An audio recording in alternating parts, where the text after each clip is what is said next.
Hello, everyone. I appreciate you coming out this Monday. Another big week for us to continue on a Big Sky play. I think after reviewing the film, really pleased with the way we started that game. That first quarter, you couldn't write it up much better than that. Now, it wasn't perfect from then on, but we got the turnover and the score before the half. Took that 20-point lead, and then second half wise again wasn't perfect by any means, but we're able to play a bunch of players, keep them off the scoreboard, and put a few more points up ourselves. So, liked our balance on offense, to say the least, and defensively we continue to make it hard for teams to run the football. And if we can continue to do that, we'll be doing the things we want to. So I'll open up for questions.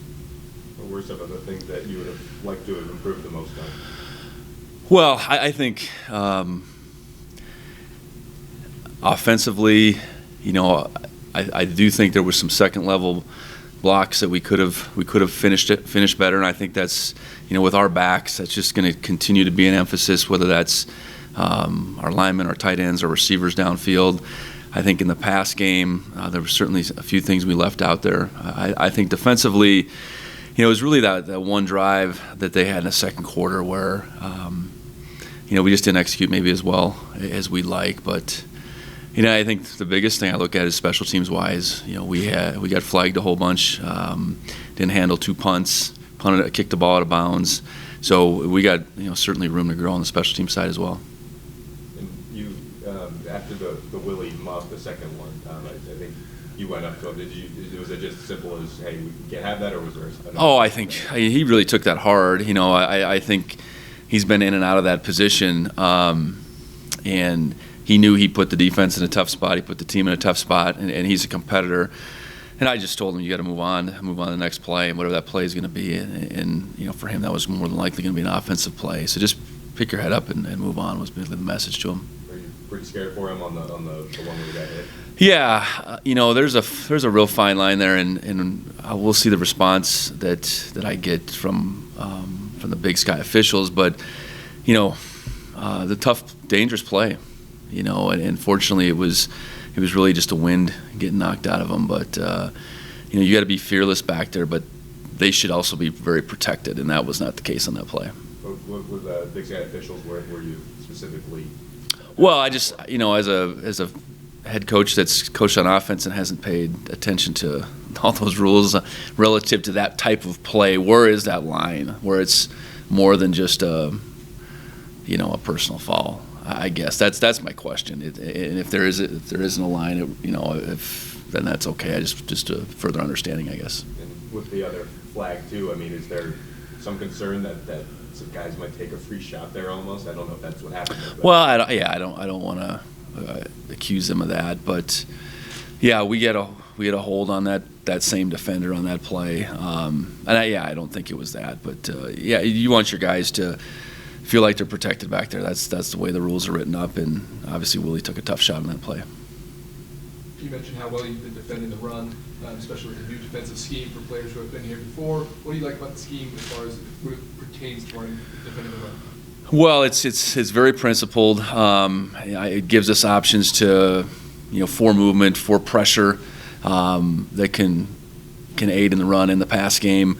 I think we've been able to utilize a variety through our first 5 games. And I think our guys have played really assignment sound, and when we're assignment sound, we should be +1 numbers-wise, and we've tackled really well. And our guys, I think, more and more understanding leverage and trusting their teammates, and that's been the really nice thing to see going all the way back to our first scrimmage back in the spring. That trust, that understanding of leverage was far from what it is today, and we've made huge strides as I think about where we were at back in April.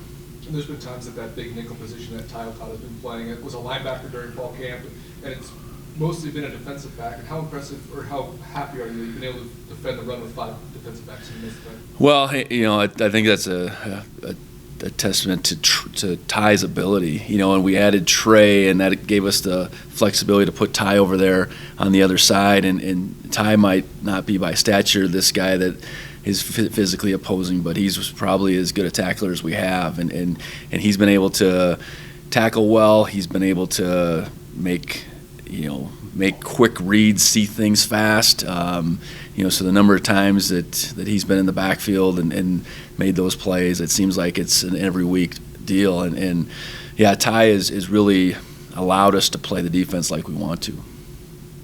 Eric Zambrano getting the interception. What have you thought of his performance up until this point through the season? Eric's been improving, and I think, you look at Eric, he's got a really good size for a corner, and at times he hasn't maybe utilized that from a physicality perspective, and that was one thing that he was challenged with coming off the Portland State game, and he really did a good job. Beyond that interception, he was really, very consistent at the line of scrimmage, whether we were in a man call or a zone call, because that's got to be his strength, his calling card. He can run fine, but his physical nature has to be a big part of what he does. And he tackled well on Saturday as well. Besides the big play, there was a complete game for him, and probably his most complete performance at this point. And what did you see from him on that interception? Pretty good play. Well, really athletic play. Now the guy was behind him, and it was a scramble situation. I know that wasn't as big a part of McCaffrey's game as it was the previous week in Alexander, but he was able to recover with a really athletic play, and I think it was still a play we could teach off to say, you really in that situation can't let this guy get behind you, but great catch, and then our guys being able to flip into return mode, and make a convoy essentially for Eric as he went down the sideline, so we could flip the field and not only get the turnover, but flip the field and get into their territory and ultimately turn that into a score. Personality-wise, how does he fit into the kind of the team dynamic off the field? Eric's he's a little more quiet maybe than some of our guys, but I think he's a competitive guy, and that's just certainly displayed on game days. But I think he's become much more consistent in the way he goes about his business. He played as a true freshman, and then you have 2020, so that growth that typically happens in from one year to the next probably wasn't quite the same. But really appreciate how he's responded this fall, and honestly responding to a situation where the depth has kind of been flipped upside down a little bit with Tyrell missing time, and now James, going to miss some time, and he's emerged as a guy that we can count on. I think that's the biggest thing I've seen out of Eric. How much time do you expect James to miss? He gets reevaluated next week, so hard to say right now. I know it'll be a few games, which last week, this week, and then he gets reevaluated, and we'll see where it'll be. But it'll probably be a little bit longer than we'd like. But fortunately, we've had guys stepping up, and I think Simeon and Eric have played pretty steady, and Tyrell, I know it's been a week-by-week deal. He's been there from an emergency perspective the last couple of years, but we do expect him to take some game reps this week. And how's the depth kind of look behind Simeon and Eric right now? I think Miles Jackson is a young guy that has flashed at times. He's really only been asked to play in late game situations, but he would be in there as far as a guy that we could go to. Devin Davis is another young player that's continuing to improve.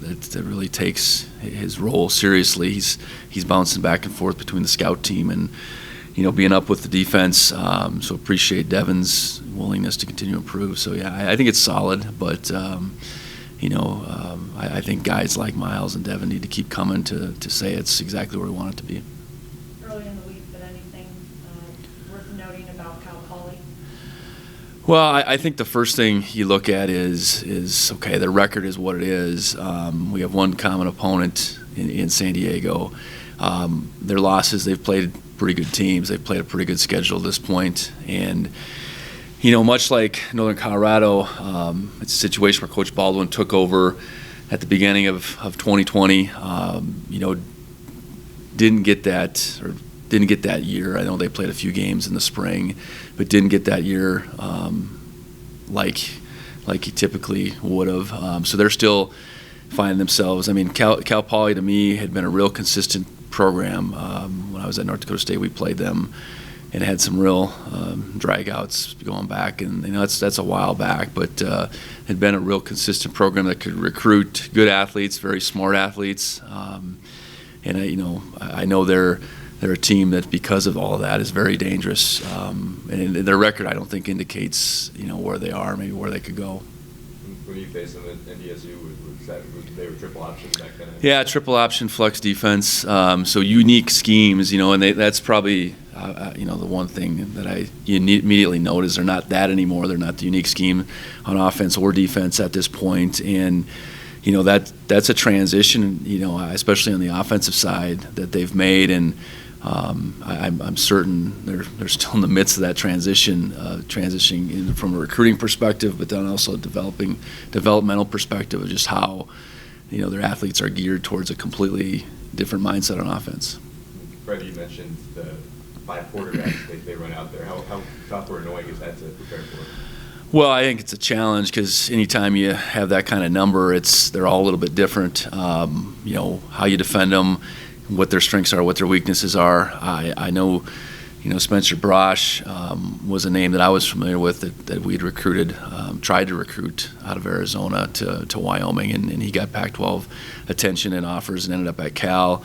It would seem like he's out of the mix right now, but I know his ability would make them different. They've been playing younger guys as well, and just how a young guy can develop from one week to the next is scary sometimes. You just don't know, and that confidence factor is probably the biggest thing that they're trying to overcome right now. But it can happen if you allow it to, and we can't let that happen. With the game film you've watched, what are you expecting from them defensively for action this Saturday?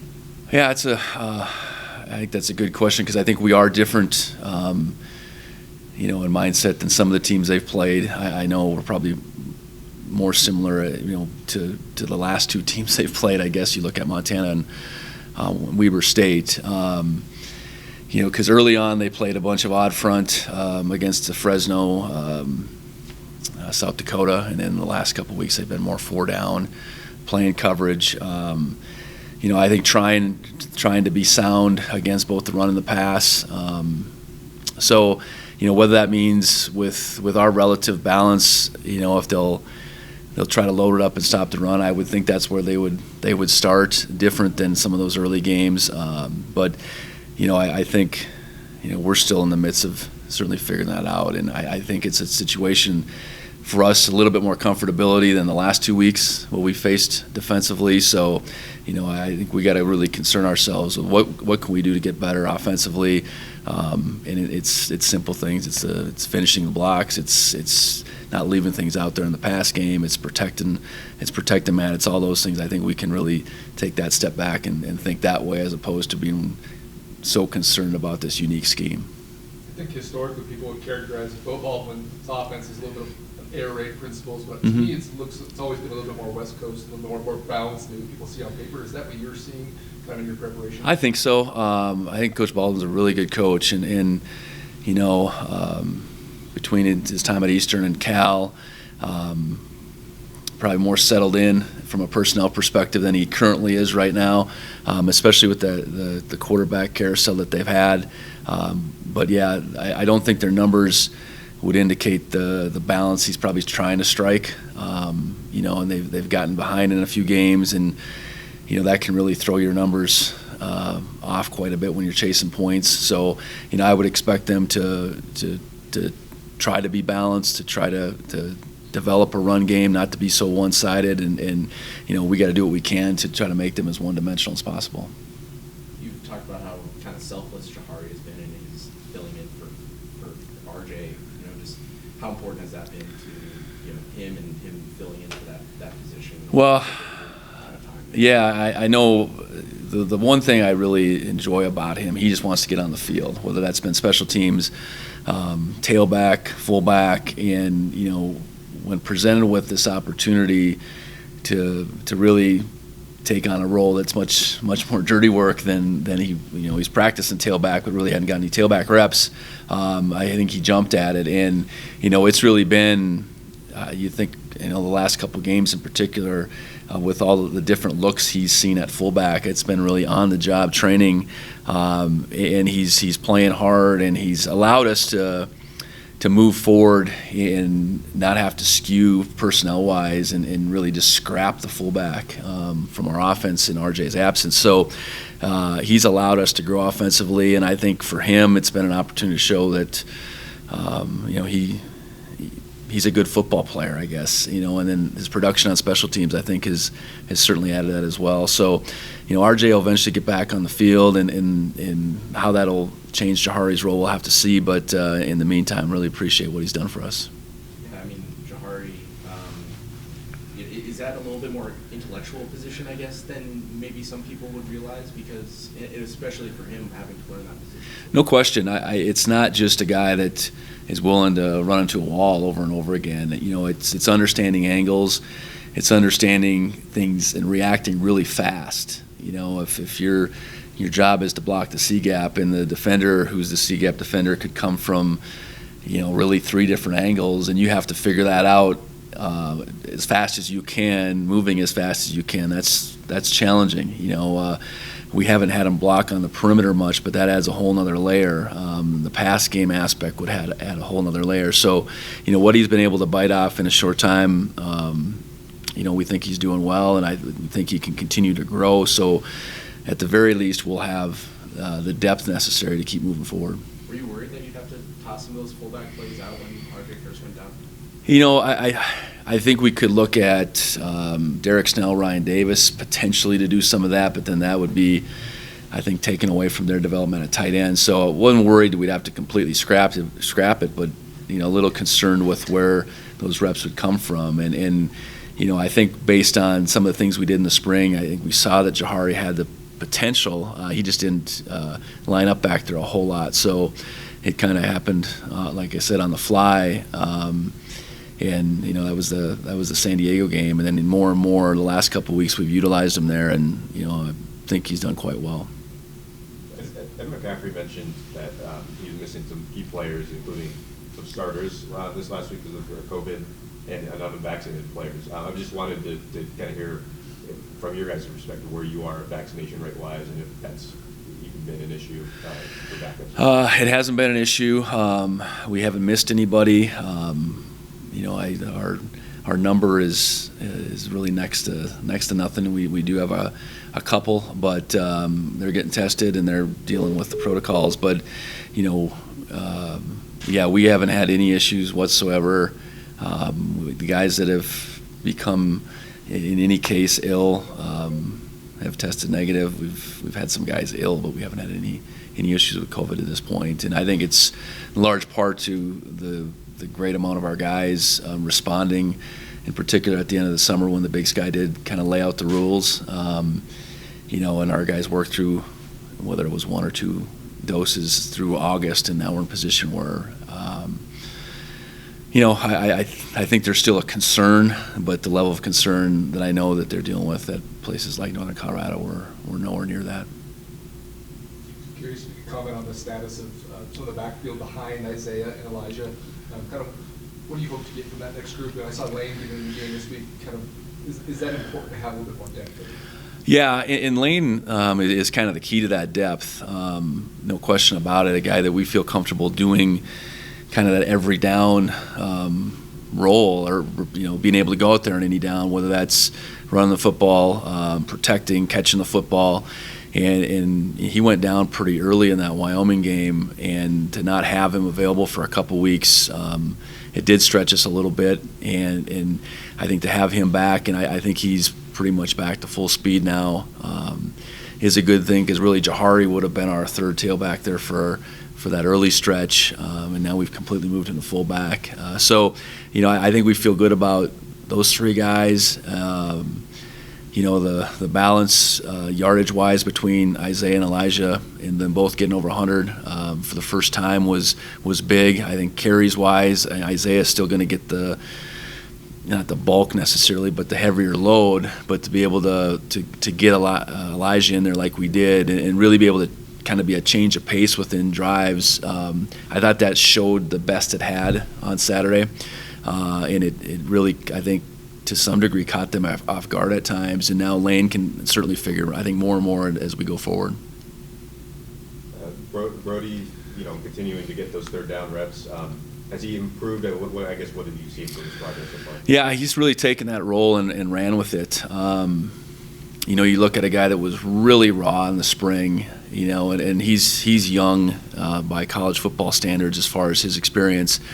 And I think our coaches did a great job of recognizing, hey, here's a guy, in particular if we get him a specialized role here in the fall, he could really take off with it, and he has. He's allowed us to move Amandre inside and really not lose a whole lot. And in fact, I think we've gained. You get a better pass rusher on the inside, and Brody's done a really consistent job on the outside. And I think down the road we anticipate his role will certainly grow.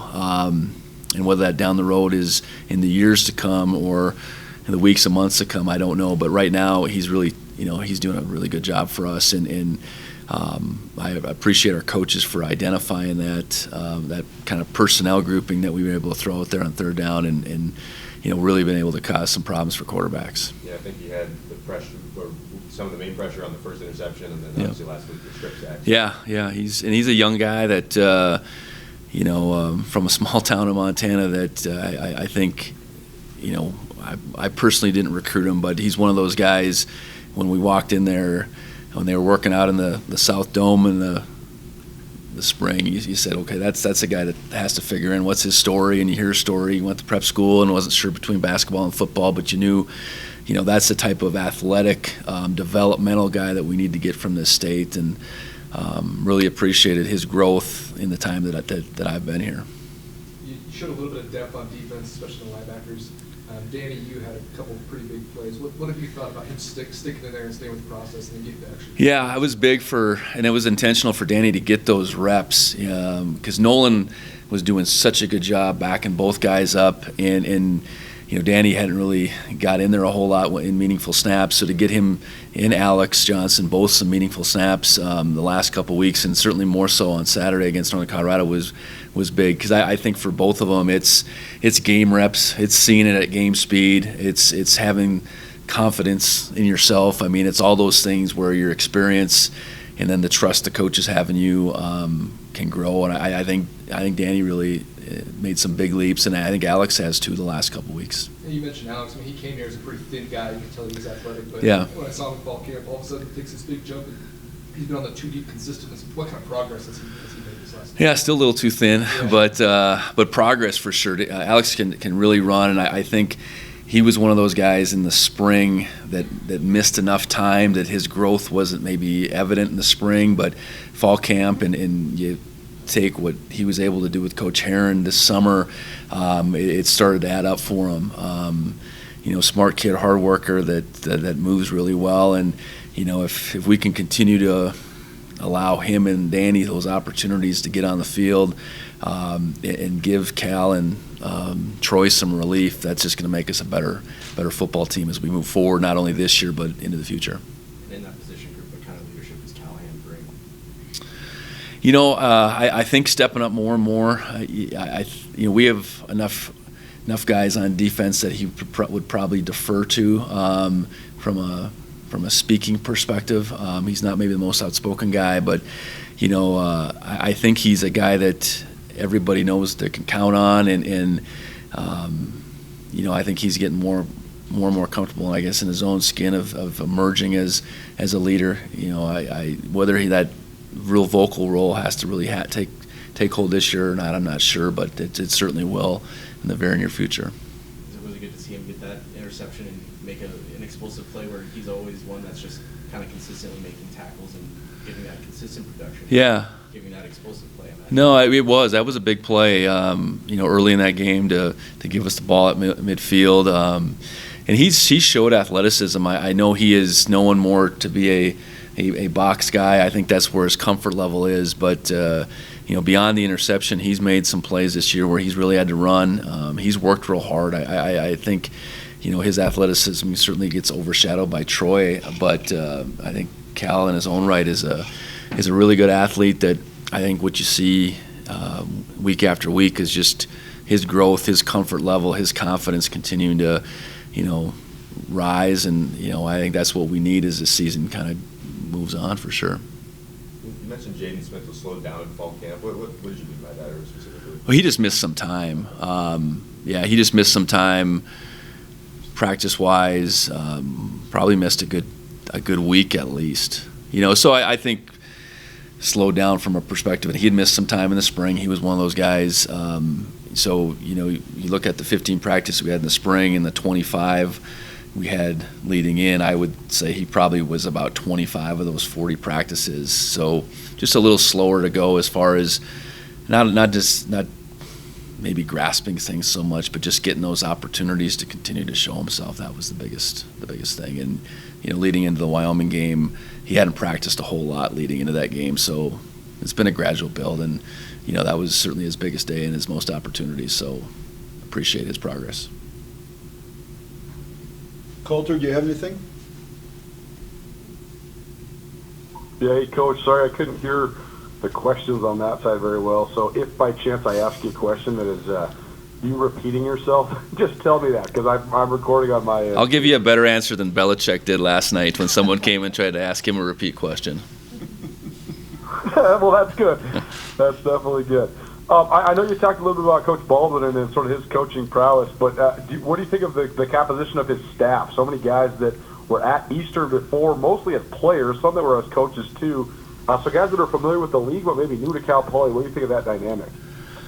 Well, I think from Coach Baldwin's perspective, I get it. You're trying to transform a program, and not that Cal Poly hasn't done well. It's just you're trying to put your own stamp and really flip it upside down in a lot of ways. So to have, coaches that are familiar with how you want to do things, both schematically and probably just from a principle perspective, I certainly get it. And it's a lot of young, emerging coaches, and I think it's allowed, I'm sure, for him to be able to focus on the many tasks outside of the schemes and stuff that the head coach has.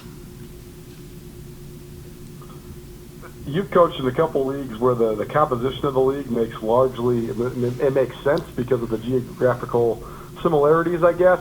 I'm not trying to get you to say that the Big Sky doesn't make sense, but what do you think of the Big Sky's compositions, particularly when it comes to some of these affiliated schools like Cal Poly and UC Davis?